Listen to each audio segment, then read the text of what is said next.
This is the OTB Television Network, a service of Capital District Off-Track Betting.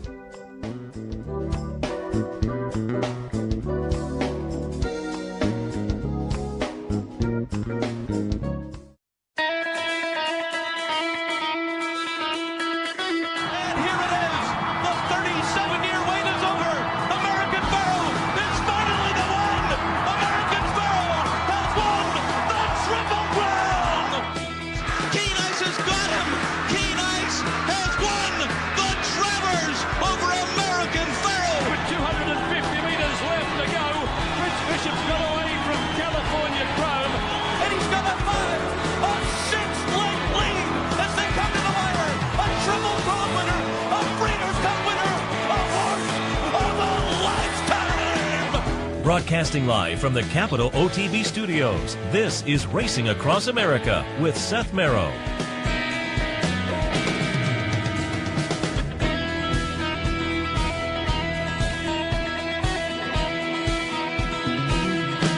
Good morning and welcome to Racing Across America on this Sunday morning. I'm Seth Merrow. Thanks for joining us. Also, thanks to our friends at Woodbine for their sponsorship. Woodbine, pick, bet, and cheer on world-class horse racing north of the border. Also want to alert you, 3% bonus continues today. Players bonus.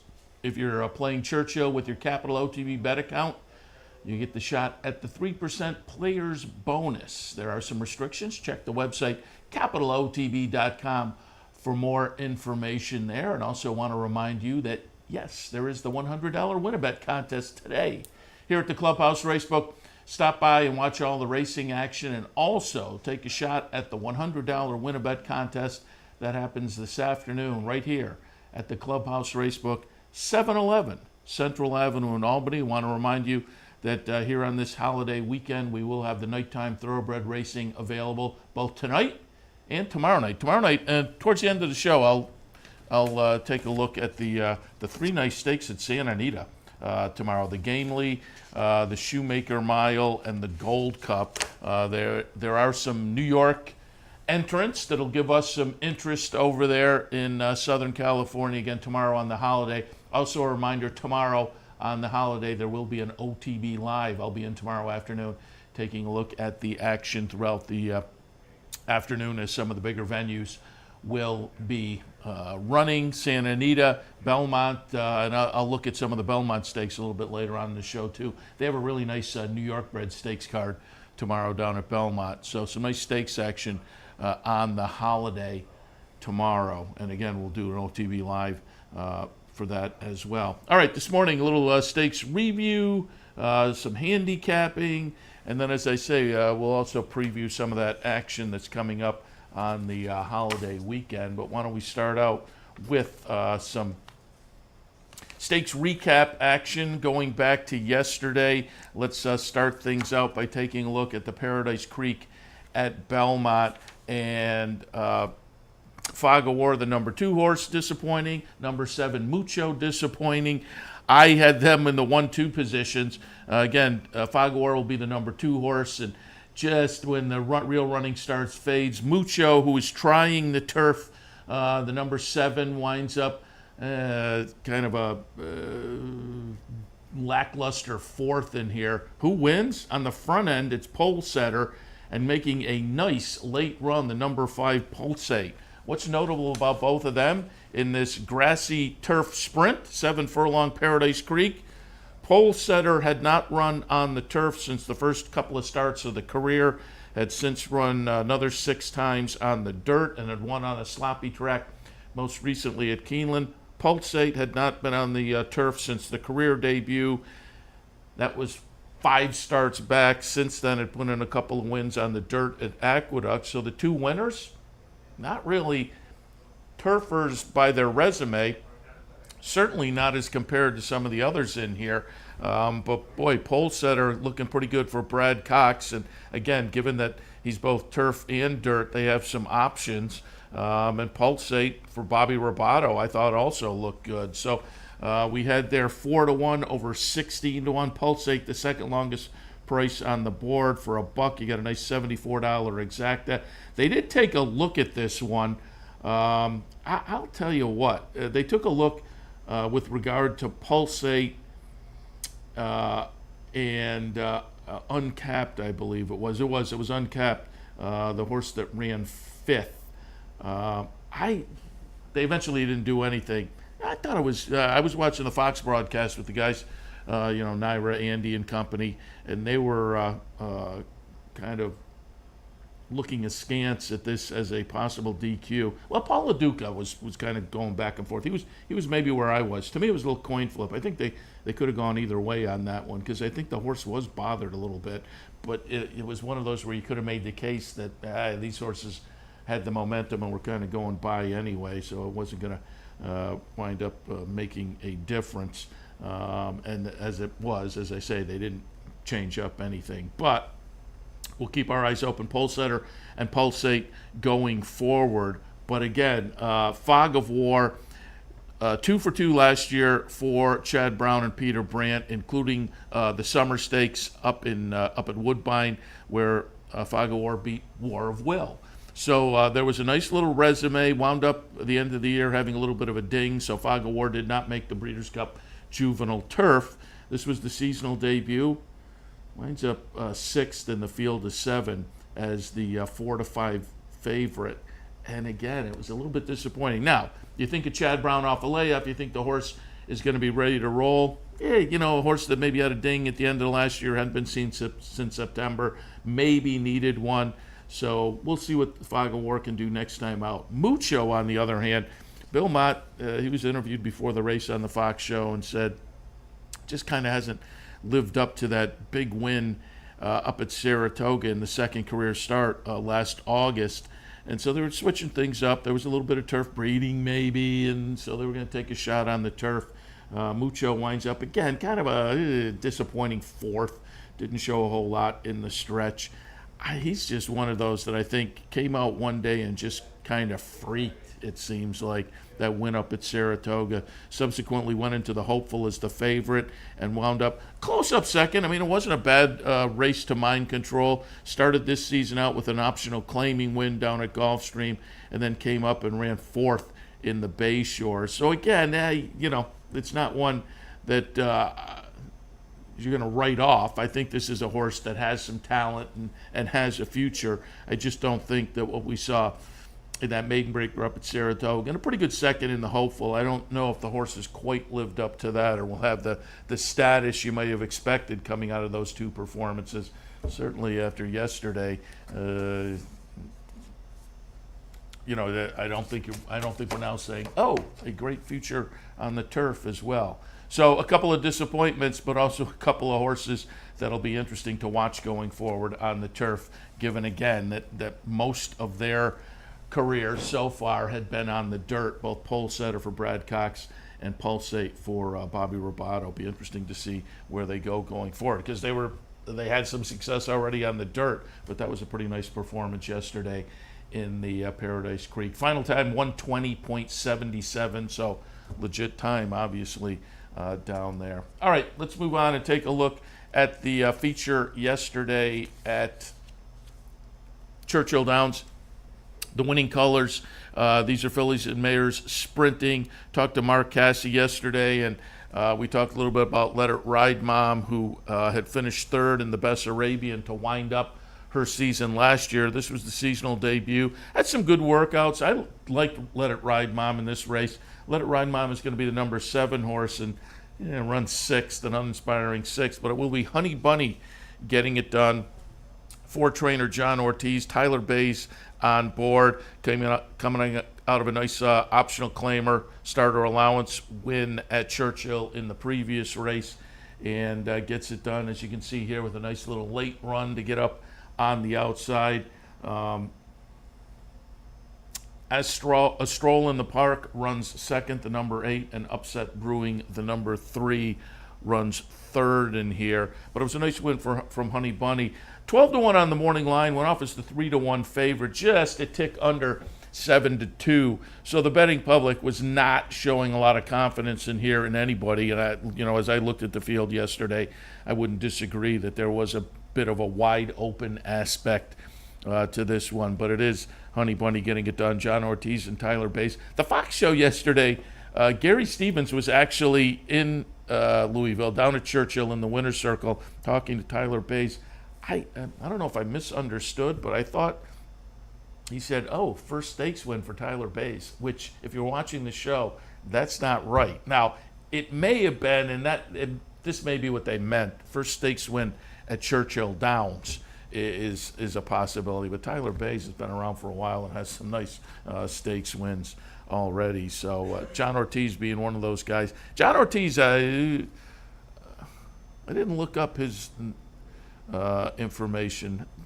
Potentially the first graded stakes win, I suppose, for John Ortiz. He's a guy who, on the claiming side, is an interesting name if you're not familiar with it. I'll look that up during the commercial because he's enough of a higher percentage guy that it wouldn't surprise me if he already had a graded stakes win. But as I say, I may have misheard yesterday during the broadcast, but I thought they said, "Oh, first stakes win for Tyler Bass." And it may have just been that, and I assume it was, that they misspoke. But I wanted folks to realize, if you were watching that, that's not right. Tyler Bass, as I say, has been around long enough that he has had a number of very nice stakes wins.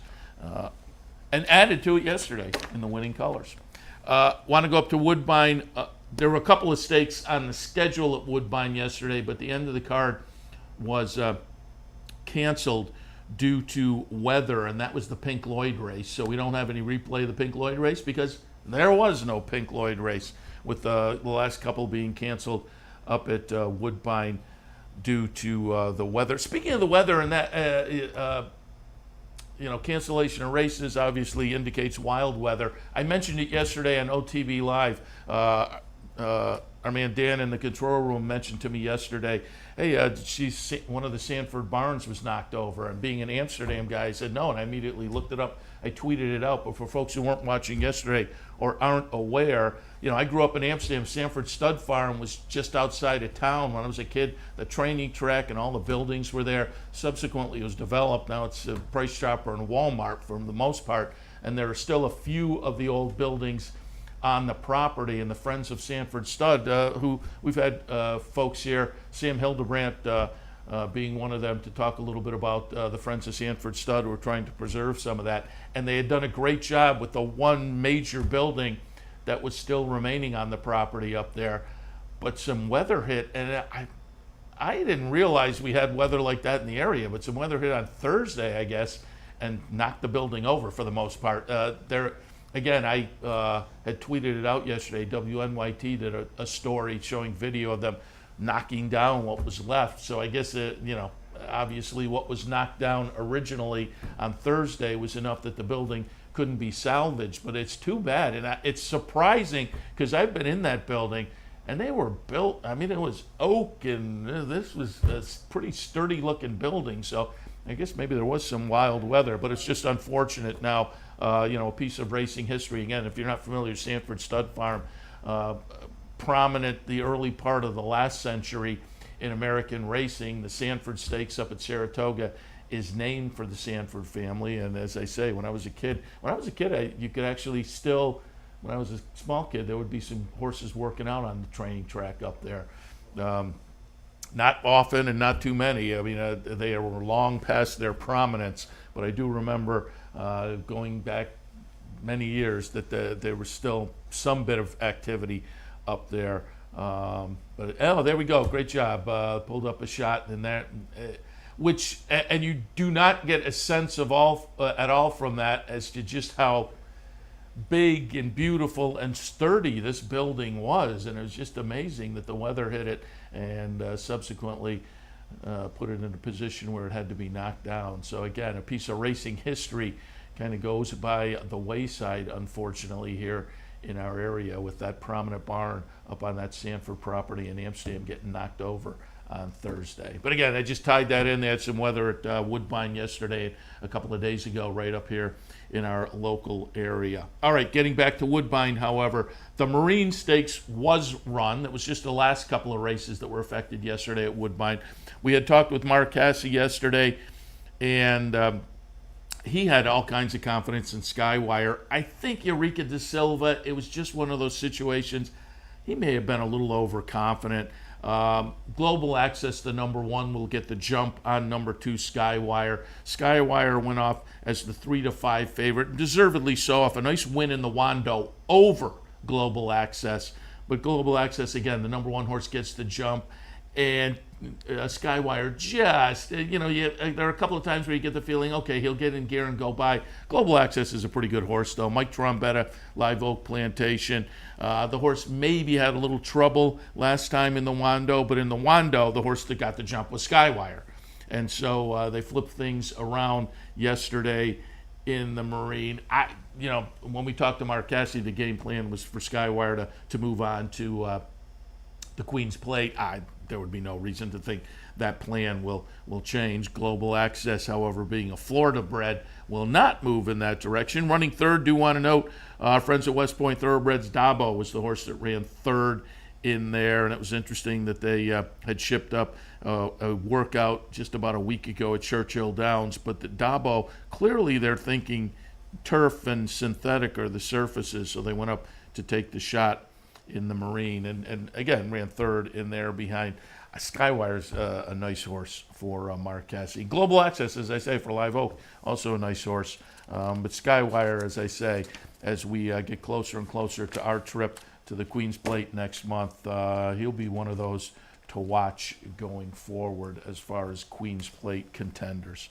All right, let's go out. They had some nice stakes action at Santa Anita yesterday, but I wanted to pull up the Triple Bend because this is a nice sprint stake out in Southern California every year, and it's a stake that typically will play into that sprint division as we get to talking about Eclipse Awards and whatnot at the end of the year. It's a Grade 2 event. The trip is 7 furlongs. The favorite in here at 9-5 was American Anthem. Mike Smith on board for Bob Baffert. And clearly this is a horse that has shown some talent throughout the career. Almost $700,000 in the bank going into yesterday.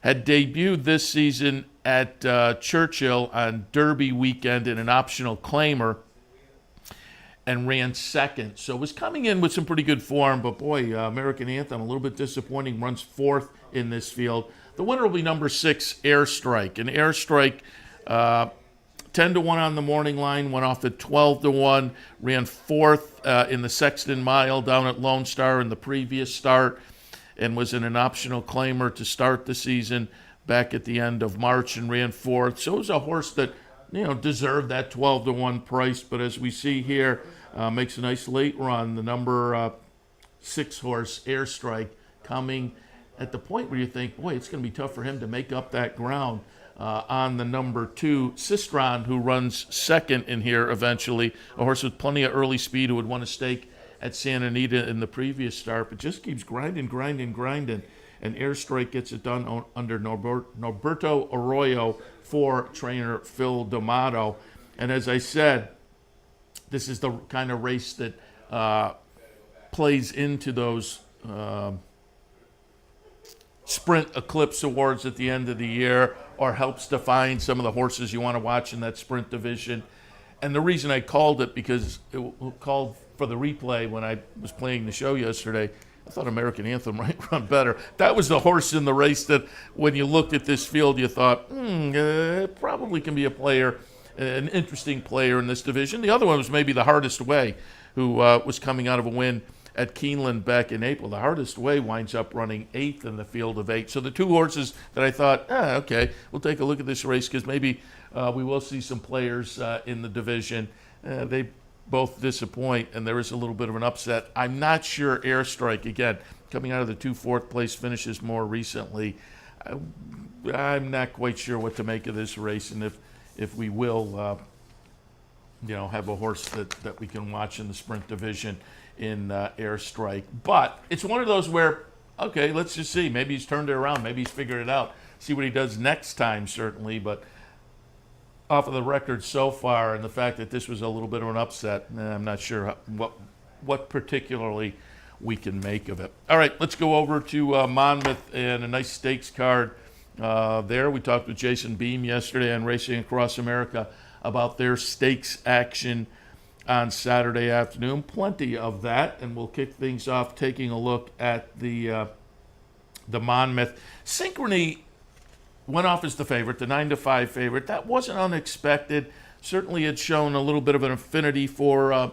the Monmouth turf strip, but was coming off of a dull seventh in the Turf Classic down at Churchill. Had run a couple of nice races at the fairgrounds prior to that. So, yeah, the horse was going to take some action. I didn't think the horse was necessarily invincible. Almanar went out for Chad Brown, Monarch's Glen for Belmont.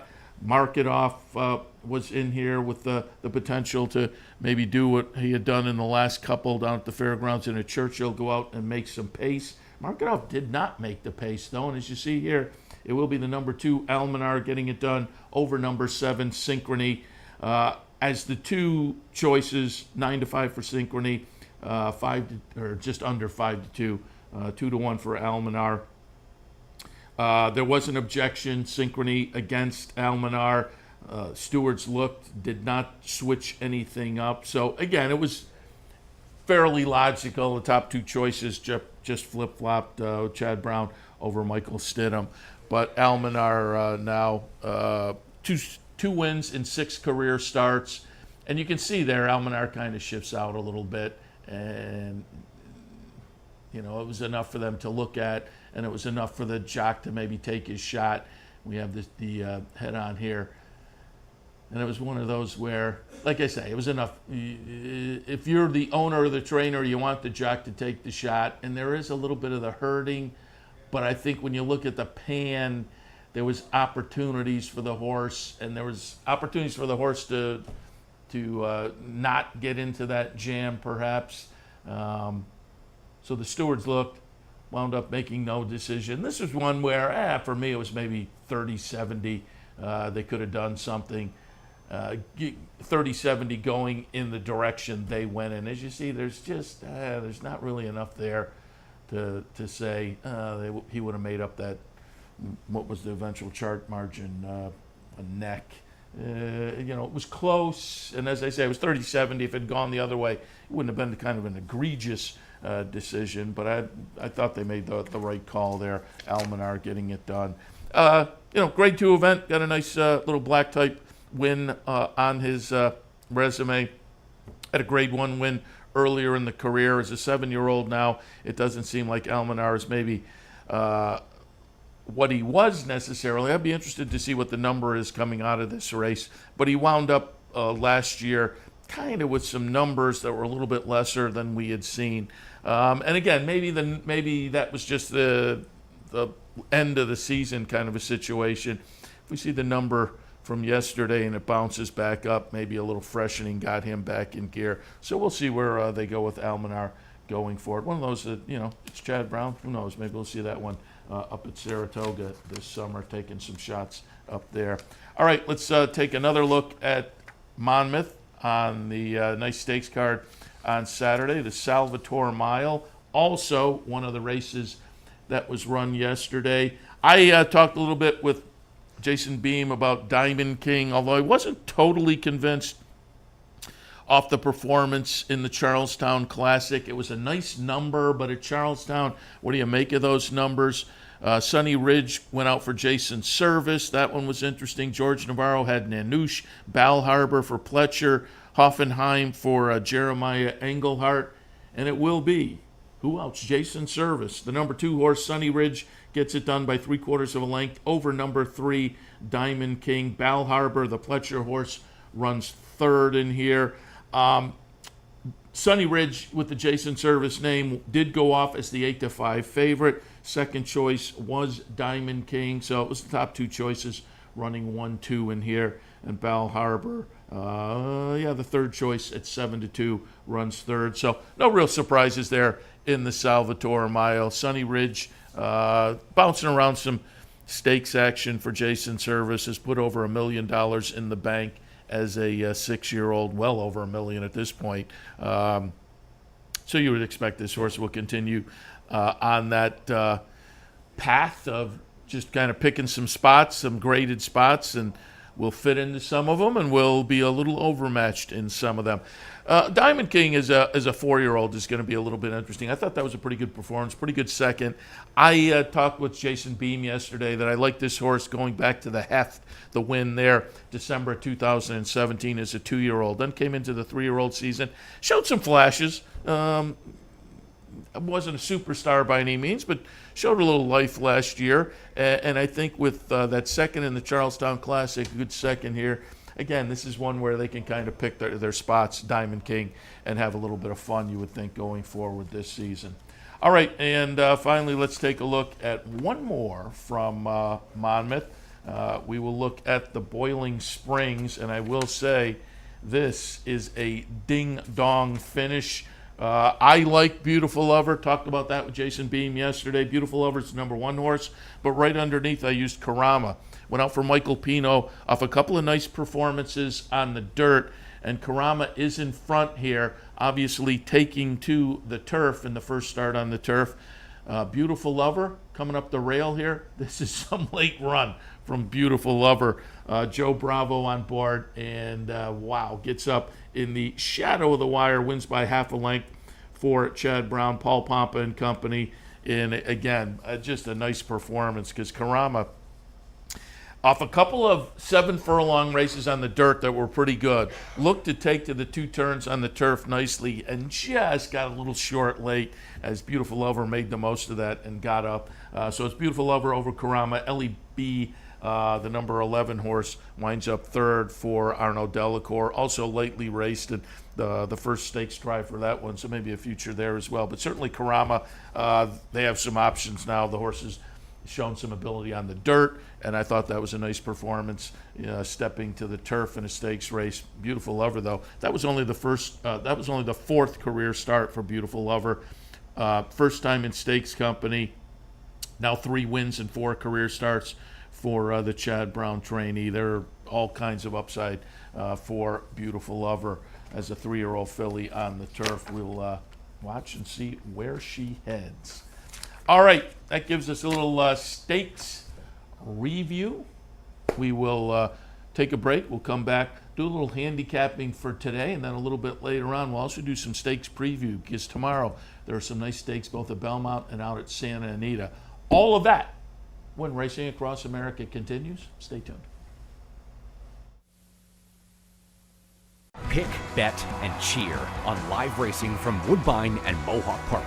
Thoroughbred and harness action. The wagers are just the beginning. Watch award-winning broadcasts covering both breeds, incredible battles contested over the most unique grass course in North America. Experience the full fields with over 130 thoroughbred and 160 live harness days. Get access to free handicapping material and join the ranks of Woodbine and Mohawk Park players from all over the globe. For more information, visit woodbine.com. Here in upstate New York, no one provides bettors with more wagering options than Capital OTB. Our network of branch and easy bet locations stretches from the mid-Hudson Valley all the way to the Canadian border and west to central New York. So whether you need to place a bet, fund your Capital Bets account, or watch the next big race, all the action is just around the corner. A full list of our branch and easy bet locations can be found online at capitalotb.com. Capital OTB, the better and most convenient choice for wagering in upstate New York. No matter where in the world you are, the excitement of wagering on horse racing is just a click away. You'll get live streaming, past performances, race replays, our virtual tote board, analysis and selections from professional handicappers, a simple, safe, and secure wagering platform, and best of all, you get track prices. CapitalOTBBet.com. Bet any place, anytime at CapitalOTBBet.com. And be sure to download our new mobile app from the iTunes Store or Google Play. What if there was a way to become a better horse player, to have a better knowledge of the game, to be more successful? What if there were a way to take what you've learned, what you know, and make better decisions, better choices, to know how to connect the dots? In horse racing, knowledge is a powerful tool, but not the only tool. Race results and replays, past performances and live streaming, wagering from all your digital devices. These too are important tools, and you'll find them all right here at Capital OTB. Capital OTB. Become a better horse player. Welcome back to Racing Across America on this Sunday morning. I'm Seth Merrill. Thanks for joining us. We're going to take a look at some action for today, give you some ideas, and don't forget I will be back on a little bit later with OTB Live on a Sunday afternoon. We'll be taking a close look at a number of races on the network here this afternoon, but we'll take a look right now. A few races at Belmont. We'll kick things off taking a look at the second at Belmont on an angle I talked about yesterday that actually came through in one of the races yesterday. Early in the year, until you get into June, the end of June, 3-year-olds facing older horses. I think it's an angle a lot of people kind of have in their back pocket. Give a little bit of an advantage maybe to the older horse. And this second race at Belmont, that's the situation. And as I say, it worked out yesterday. I think it was at Belmont where there was a lone 4-year-old facing 3-year-olds and went off as the third or fourth choice and got it done on the front end, just kind of dominating the youngsters, as it were. I'm going to, as I say, have a similar situation in this second at Belmont today. Maiden 40 claimers going a mile on the grass. I have it 4, 6, 5, and 2. The number 4 is Matcha. This is one of 2 4-year-olds in this field that is otherwise populated by 3-year-olds. I think this one is interesting on the move back in for a claiming tag. Started the career for a $35,000 tag. Then tried State-Bred Maiden Special Company, both down at Gulfstream. Now comes up to New York and drops back in for the tag. But as I say, it's a 4-year-old facing mostly 3-year-olds in here. I'll tilt in that direction at 9-2 on the morning line. Kickin' Kimberly, the other 4-year-old in here. 9 starts, hasn't gotten it done yet. Had trouble, obviously, last time. I'm going to draw a line through that off-the-turf sloppy race and look for this one getting back to the turf to toss in some of the numbers we have seen previously. And again, just maybe a little bit of maturity gives these two a little bit of an edge in here at 9-2 on the morning line for Matcha and 8-1 for Kickin' Kimberly. So we'll use those two. Blue Jean Kitten, one of the 3-year-olds in the field, Danny Gargan trainee, I think is going to be very dangerous, as will Dolores Westworld, who also stepping out of Maiden Special Weight Company gets that bonus of a class move. I think these are both 3-year-olds that are going to be live, but I'm just going to take a little bit of a shot in here on the angle of the 2 4-year-olds in a field dominated by 3-year-olds to maybe have a little bit of an edge. And again, if the morning line prices hold up, we also get potentially a little bit of value in here. So the second race at Belmont today, I'll go 4, 6, 5, and 2. Race number 7 at Belmont on Sunday afternoon. It's a starter allowance at the $50,000 level, scheduled on the grass at a mile and a 16th. In the 7th at Belmont, I have a 3, 5, 4, and 1. The number 3 is Call Me Kayla. Faced the boys last time and a little bit disappointing, although showed some nice early speed before fading. I think off the race 2 back, the move in against the boys wasn't too much of an ask. It was a good race 2 back that I think you could take your shot with.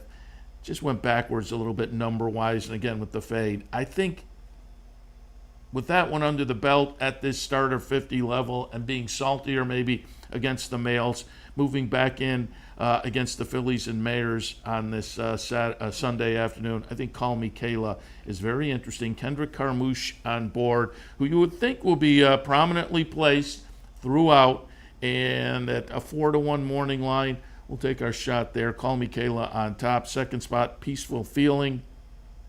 Hasn't been seen since Gulfstream earlier this month. That was in a stakes race. Showed some nice punch early there before fading late, but I think is more well-suited to this company this afternoon. Third off the claim. The first off the claim was probably a similar group class-wise, and that was a nice third-place finish. And then, as they say, they got ambitious and tried the stakes race last time.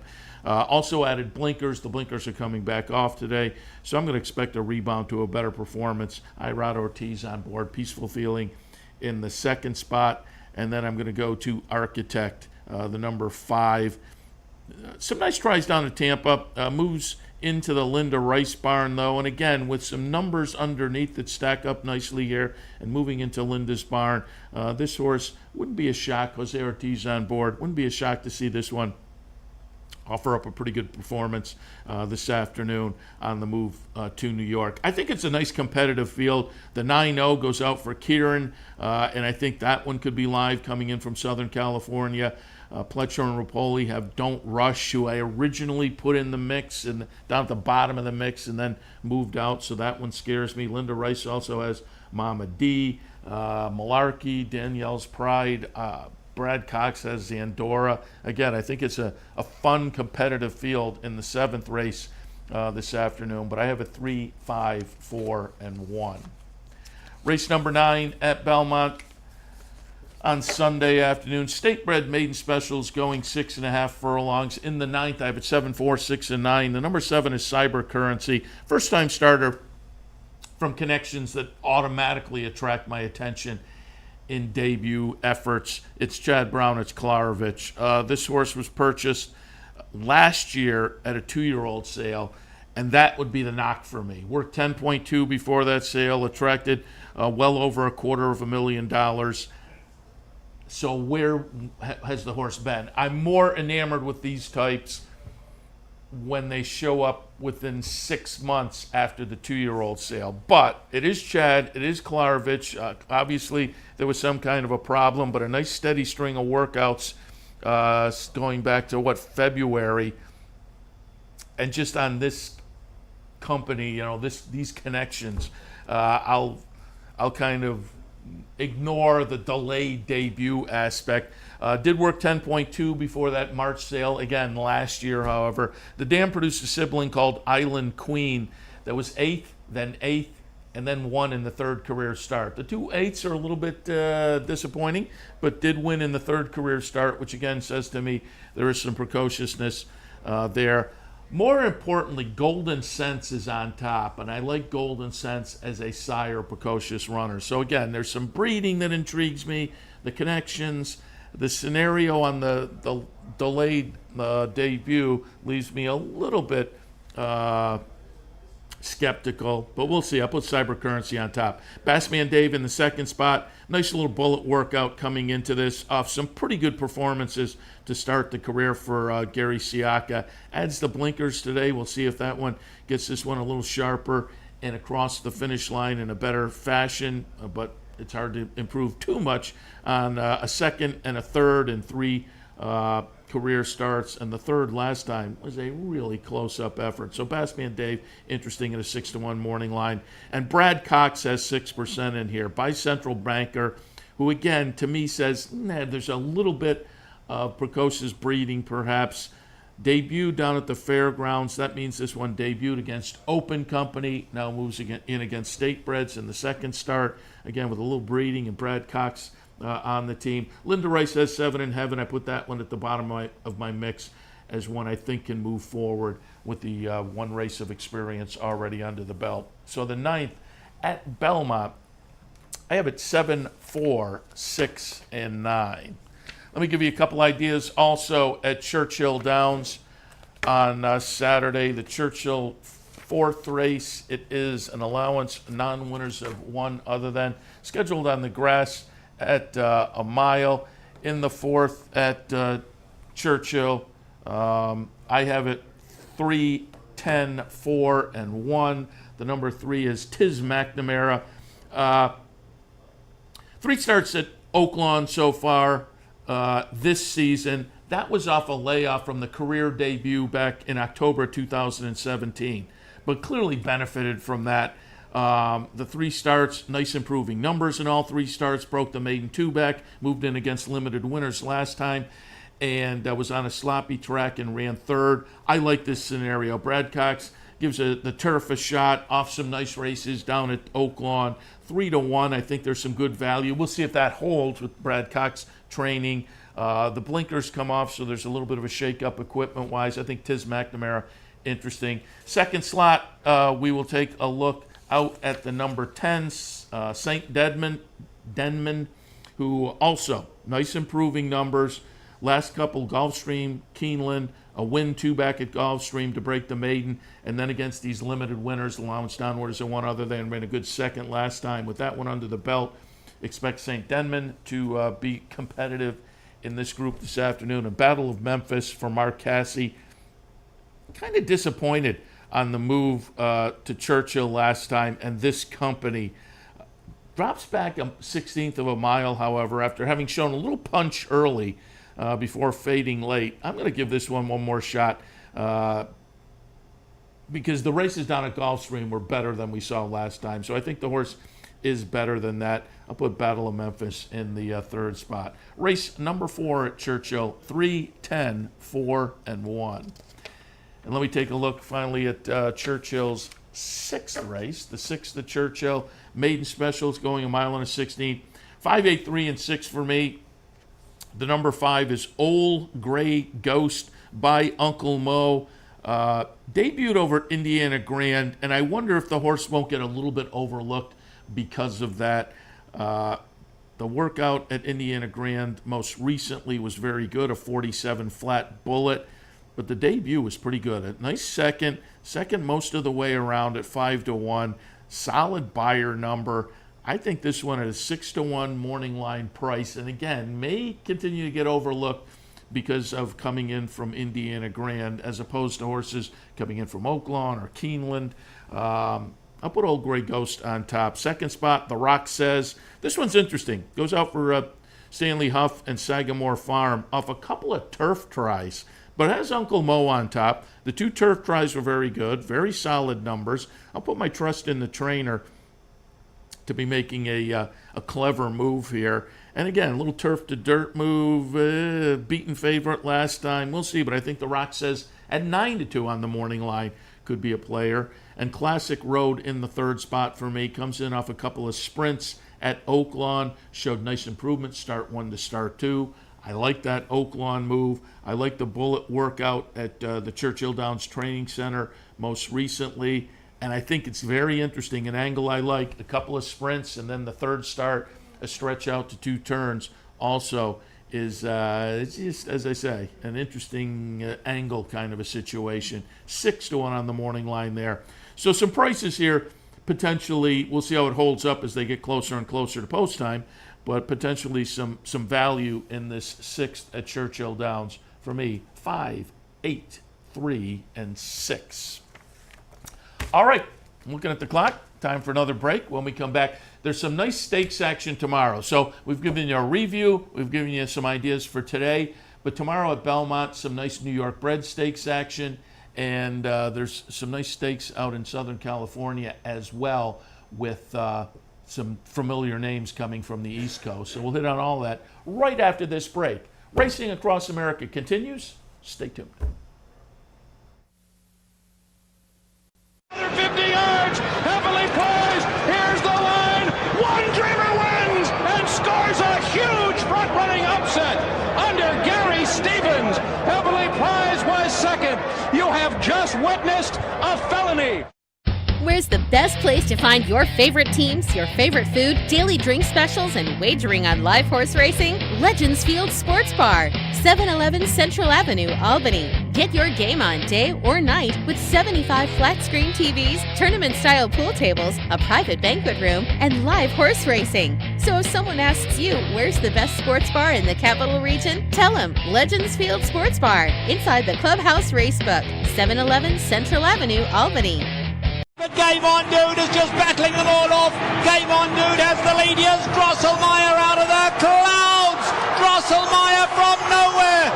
And Drosselmeyer and Mike Smith have beaten Chantel Sutherland on Game On Dude. Visit Rivers Casino and Resort, the Capital Region's only destination for live table game action and the hottest new slots paying out millions.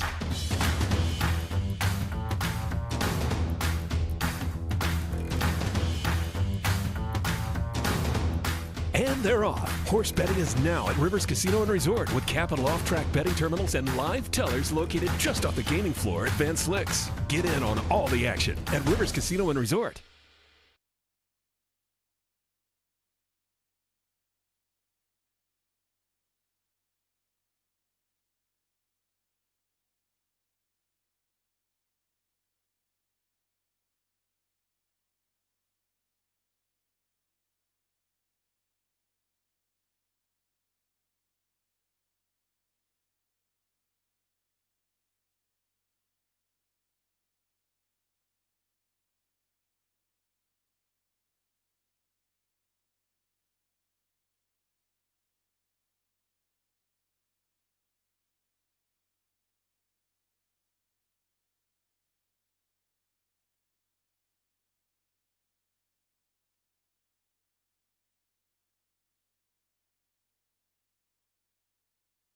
Welcome back to Racing Across America on this Sunday morning. As promised before the break, nice stakes card on the holiday at Belmont tomorrow with New York bred stakes. It looks like a fun day out in Southern California. They have some nice stakes as well with the Gamely, the Gold Cup, and the Shoemaker Mile with some New York interests out there. But I thought we'd touch on the New York bred stakes, or at least some of them, and because we're doing that, reached out to our colleague Brain Nadeau, because you can find his Belmont selections every Belmont racing day on the Capital OTB website if you click on the handicapper support link. So I thought we'd both take a look at some of the stakes action tomorrow on the holiday on Monday. Brian, good morning.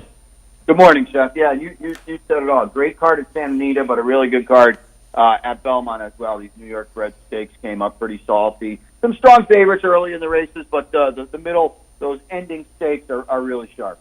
And before we touch on those, I'll go back to yesterday, because we talked about on the handicapper support, Fog of War. Oof. I mean, it was the first start in a long time, so I'll be willing to see one more.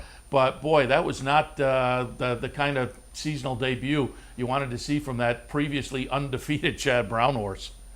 Yeah, especially you said, Chad Brown, especially because Chad is the guy that, doesn't use the layoff as a big deal. He's almost, I mentioned it when we were chatting on Friday. It's almost better for him to be off the layoff. So to see Fog of War come up that empty, you wonder, you kind of wonder if he didn't come back off the injury like before he left. And then you also wonder, Seth, he wasn't necessarily a very fast 2-year-old either. So, there's a lot of things you kind of wonder, but they bet him like he was supposed to be ready, and he seemed to trip out like he was fine. So, very disappointing. I agree. And, you wonder if it's back to the drawing board. Frankly, you wonder if he'll be seen again, because maybe he just didn't come out of this very good. And I will say the winner getting back to the turf for Brad Cox pole setter, that one looked pretty good. So I'm going to be interested to see, again, having some success on the dirt and now winning that stake yesterday. I'll be interested to see where they go with that one. Yeah, for sure. I mean, he did it impressively. Like you said, he ran fast on the lead. That Belmont turf course is absolutely lightning quick right now. So pole setter certainly, you don't know how far he wants to run, but don't forget they cut the Secretariat back to a mile, I believe, at Arlington. So it'll be interesting to see where he goes. You don't know if he's a summer Saratoga kind of horse. Obviously, those are around 2 turns, but as we all know, turf sprinting can be pretty lucrative these days, too. Well, didn't the Troy get a grade? Isn't that right? The Troy might be a grade 3 now. I'm not. Yeah, they're saying in the control room 3. Yeah. Okay. Yeah, that's good. The problem with that is he would take on some tough older horses, I believe. But yeah, I mean, he definitely looks like a contender for a barn that we know how good Brad Cox is. All right, let's move on to tomorrow's holiday card at Belmont Park. Again, some New York bred stakes. We'll start in the 7th, the Critical Eye. These are fillies and mares, 3-year-olds and up, going the 1-turn mile. I put Catherine the Wise on top, over still there. They're still there 7-5 on the morning line. Catherine the Wise 8-5. I just looked at that race 2 back and the triple-digit buyer for Chad Brown. Now, the seasonal debut was a little bit disappointing and one that makes you kind of scratch your head a little bit. But I went back to that triple digit, which may have been aided by the off-going. But I'm going to use Catherine the Wise on top, still there underneath. This one has certainly been knocking around and doing well in open stakes company. So on the seasonal debut, you would have to expect probably a good spot to start against the state breds. Frosty Ann and Indy's Lady underneath for me. What were your thoughts on the Critical Eye? Yeah, I don't want to say it's a match race, but for all intents and purposes, it kind of does look that way between Catherine the Wise and Still There. Catherine the Wise has some recency on Still There, who hasn't been out since running a close fourth in the Gallant Bloom in September. You kind of draw a line through the distaff for Catherine the Wise. Like it says there, she was unprepared at the start. The race was over at the start. I think she also has a big tactical edge here, Seth. She looks loose on the lead under Javier. Now, you don't necessarily know what you're going to get from her. And, if you draw a line through the sloppy race, as you said, she's really not that fast either. But I think at least today, or at least on May 27th, I'll take Catherine the Wise over Still There. Going forward, I probably want Still There. Her, you look at her, she was second in the ballerina, your grade 1 ballerina up at Saratoga. So I think Still There is the better filly and the one I want going forward. But on May 27th, on Memorial Day, I'll take Catherine the Wise. All right, let's move on to race number 8. It's the Kingston 3-year-olds and up, going a mile on the grass. I went 3, 4, 2, and 1. The number 3 Offering Plan. Again, I'm kind of master of the obvious here. Chad Brown, Michael Dubb. But this is the horse that won this race last year. I think comes in with a decent little tightener down at Keeneland and prep for this. Gucci factor is interesting for me, for Christophe Clement. Jose Ortiz on board. Comes out of a nice optional claiming win down at Tampa at the end of last season. So hasn't been seen yet in 2019, but I thought the workouts were okay, particularly if you go back to that May 8th minute and change. So I'll put that one in at 9-2. Again, 3, 4, 2, and 1 for me. Your thoughts on the Kingston? Well, I really think you look at Therapist, and his comeback in the elusive quality was absolutely eye-opening. I think he's going to go favorite here, Seth. I think he might be like even money. I think he's going to be a strong favorite. He's 4 for 4 at Belmont. I don't know if you remember the race, the elusive quality. It's a laughable chart comment. 2 wide, quarter pole, good finish up. This horse had an absolutely nightmare trip when he was stopped off the far turn. He still got up. He was about 6 lengths the best. That was open company too that day. Therapist, I think, is really in a good spot here. Like I said, I think he'll be favored, but the fact that Offering Plan is in here means that Therapist might be a little better priced than he should be, because he's about 1-5 if Offering Plan isn't in here. The other thing I like about Therapist over Offering Plan is he's got a tactical edge on him. He's going to be a lot closer early than Offering Plan, who has no speed at all. You're right, he got the comeback last time in an open allowance race, and he ran well. It was in fast time. And he certainly likes Belmont too at 5 for 12, but he's 7 now, Seth. And it takes him a little longer to crank up that stretch run, and he's lost 4 out of 5. I think Therapist is in a great spot here off that seasonal debut. That was a real wow factor to me, and I absolutely, he's a single for me. I love him in this spot. 2-3 for me. The Gucci factor, I think, has a lot of talent. He's in the mix for a minor award. Mo Maverick is loose on the lead, if you like that. I mean, there's no one running with Mo Maverick early, but he's not good enough, in my opinion, to win this. But he's a definite pace factor, but I think Therapist all day long now. Yeah, and I'll toss in on Therapist stuff that I had circled in here. 4 for 4 over the Belmont turf course. Yeah. But maybe more importantly, if you look down the past performances, most of the races he's facing open stakes company. Every time he's faced either restricted to the New York Stallion Series or New York Breds, he's 3 for 3 when he faces state breds. Yeah, I mean, he's a really, really good state bred, and he's here in state breds. Honestly, Seth, I was surprised to see him in here off that comeback. I figured he would be on to bigger and better things, but maybe Clement wants to get one more before tackling the big fish in the division. 125K, you take your shot, I guess. Yeah, I agree. Right. Hey, what's the rest of the summer look like? You're 7-5 for 125K. Ninth race is the Mike Lee, which kicks off what used to be, I wish they'd bring it back, the Big Apple Triple. The Mike Lee, the New York Derby out at Finger Lakes, and the Albany up at Saratoga. And when I talked to Roddy Valente, our friend Roddy Valente, on Wood Memorial Day after Stonebreaker won, he said that would potentially be the game plan for this horse. They take the shot at the Mike Lee and then potentially go on to the New York Derby and the Albany and see how that played out. In this Mike Lee, again, 3-year-olds going 7 furlongs in the first of what is, I guess, at this point, an unofficial series for the 3-year-old New York breds. I went back and forth with Le General and Stonebreaker. I'll be interested to see if this morning line holds up on either of these, because either one, I think 4-1 is very juicy. I eventually tilted towards Le General, but I could have gone either way. I have Stonebreaker right underneath and Blind Willie McTell and Just Right in the mix also. But, as I say, I slightly went for Le General, but I'll be rooting for our friend Roddy Valente and Stonebreaker. Your thoughts on the Mike Lee?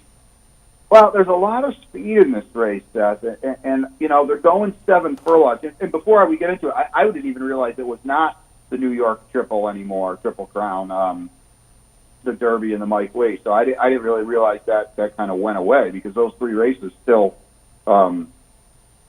are run, correct? So yeah, it used to have kind of a bonus attached to it. So it was officially named the Big Apple Triple, and the bonus disappeared. But I guess you would still get some kind of bragging rights if you picked off all 3. Okay, I got you. Well, anyway, I'm going to take a shot with Frosted Ice, Seth, because I think he's in a good spot for a couple different reasons. Well, first of all, he's going to be a nice price. That's first off.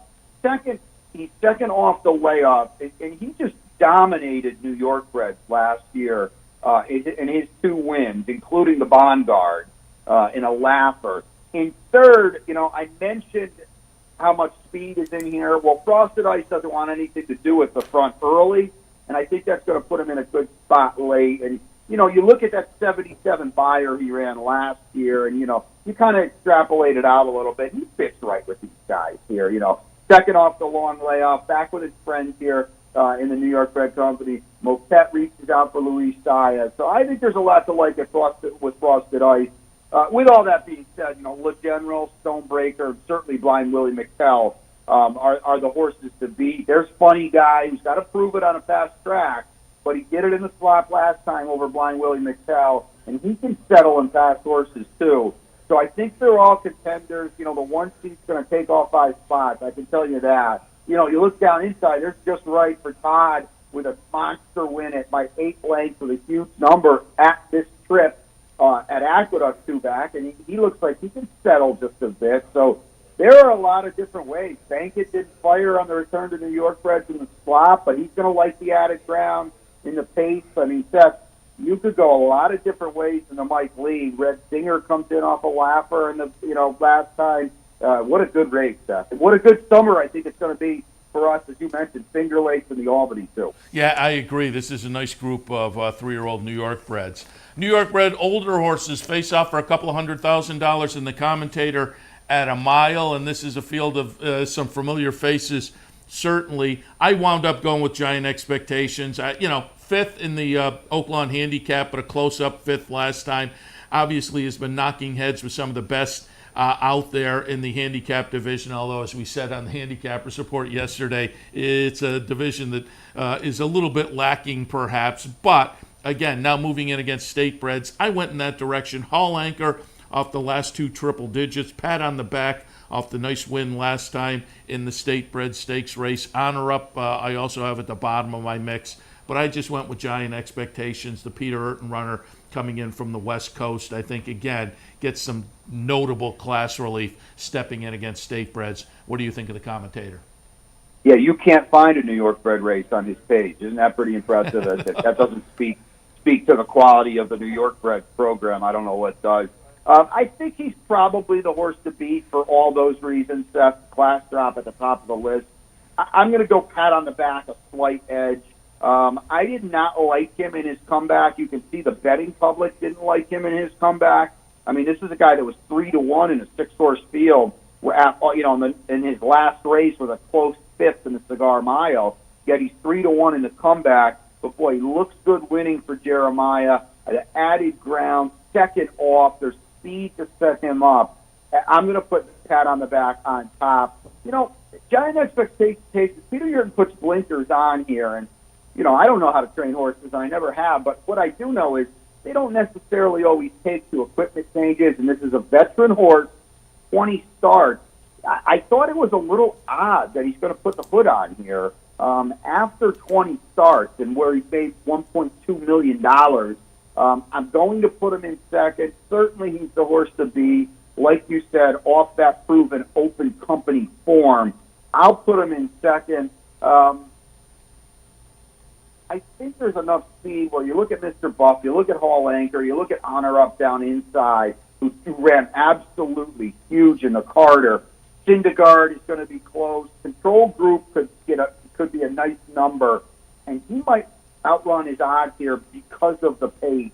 If you're looking to spice up your exotic, give Control Group a little bit of a look at, like I said, at a nice number. All right. Again, some nice stakes action tomorrow. We left out a couple of the earlier stakes. It's, 6 stakes on the card tomorrow at Belmont, so it's a really nice card. And I'll just quickly touch on the 3 out at Santa Anita. The Gamely, Rimska's in there for Chad Brown. Vasilika, who's the wind machine out there in Southern California. Tune in just to see her. Alicia's World, who was in the barn of Chad Brown for a long time, now out in Southern California for Richard Balthus. So the Gamely has a nice field of the ladies on the turf. The Gold Cup, the rejuvenated gift box is the one that you have to take a look at there. But Lone Sailor for Tommy Amos. Vino Rosso goes west for Todd Pletcher. Blitzkrieg also for Doug O'Neill. That one's interesting. The whole career so far has been turf, but they're going to take a shot for $500,000 on the dirt with Blitzkrieg. And finally, the Shoemaker Mile, always one of the nicer races out there this time of year in Santa Anita. But again, some New York connections. Delta Prince for Jimmy Jerkins looks interesting to me in the Shoemaker Mile. Sharp Samurai, I like. Catapult is interesting, and perhaps Ohio to look at as well. But we'll see if Jimmy Jerkins can get it done on the move to the West Coast. So again, Brian, a nice card at New York with the New York Breds, but some New York interest out in Southern California on a big card for them on the holiday as well. Yeah, you said you could play Belmont early at OTB and then head over to Santa Anita. And to really, I looked at the card briefly, and it kind of didn't dawn on me that this was that weekend and those races. And yeah, they came up good. I think Gift Box has a chance to really, affirm his position as the top older horse. And, Todd Fletcher's not one of the best for nothing. Boy, the guy knows how to read a condition book, and he knows who's out there. Vino Rosso, I think he was 5-2 on the morning line, and Vino Rosso's not a great horse, and he is legitimately 5-2 in a Grade 1 race. So it's a good job by Todd of knowing who's out there in the races that are out there and shipping in for a big shot at a big prize. Yeah, fun day, fun holiday, certainly. Brian, really appreciate the visit this morning and the thoughts, and we will talk again. You got it, buddy. Sounds good. Brian Nadeau, again, giving some thoughts on the action at Belmont tomorrow. But as I said earlier, you can find his selections on the one sheet. He does the matrix every Belmont racing day. Click on the handicapper support link at capitalotb.com. Want to mentioned it yesterday. Got a little buzz on Twitter even. Somebody picked up on it. But I wanted to mention again, you never know who's watching one day and not the other. Fun bet coming up Belmont Stakes weekend. They came out with the Belmont Belmont Stakes weekend post times and wagering menu. They will have a 20-cent pick six Belmont Stakes weekend. It's going to encompass some stakes on Friday and some stakes on Saturday, ending in the Belmont Stakes. But it is not a jackpot bet. It's just a 20-cent pick six. It's a mandatory pay that weekend. They haven't yet selected the races. I assume they will wait for the draw and look for field size and whatnot. But this is one I expect I'll jump in and take a little shot. For 20 cents, you can get one of those whale-sized tickets together for, 40, 50, 60 bucks. It should be fun. 20-cent pick six Belmont Stakes weekend. Stakes on Friday and stakes on Saturday, ending in the Belmont Stakes. So keep that in mind. Keep a little money aside potentially for that one. And I also mentioned it yesterday, but I will reiterate: if you or someone in your family thinking maybe you'd like to work at the track this summer, the NYRA Job Fair is coming up June 14th and 15th. That's Friday and Saturday, June 14th and 15th, at the Embassy Suites up in Saratoga. On the Friday the 14th, it'll be 10 to 6. On Saturday, the 15th, it'll be 9 to 2. And they have a list of all the kinds of jobs that they'll be looking to fill, and it's virtually anything you can think of up there. Box office, ushers, merchandise clerks, security guards, turf workers, betting clerks, cooks, wait staff, etc., etc., etc. So again, if you have in mind you would like to work at the racetrack this summer, or you know somebody who does, keep it in mind.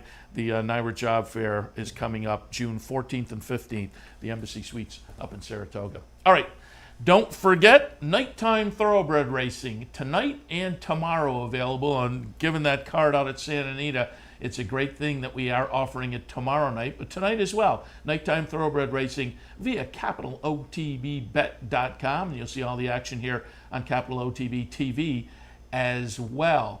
Also, a $100 win-a-bet contest here at the Clubhouse Racebook today. Stop on down, enjoy all the racing action, and a little contest action as well. Clubhouse Racebook, 711 Central Avenue in Albany. 3% Churchill bonus still available today on your Churchill wagers with Capital OTB Bet. Check the website for restrictions there. Thanks to our friends at Woodbine for their sponsorship. Woodbine, pick, bet, and cheer on great racing north of the border. All right, a little review, a little preview, a little action, thoughts on the action for today. And speaking of today, probably about, a couple hours, about 1 o'clock or so, I will be back with the Sunday edition of OTB Live. And programming note, with the holiday tomorrow, there'll be an OTB Live tomorrow afternoon as well. But as I say, about a couple hours, we're back with the Sunday edition of OTB Live. Thanks for tuning in this morning. We'll see you in a couple. You're watching OTB TV, a service of Capital Off Track Betting.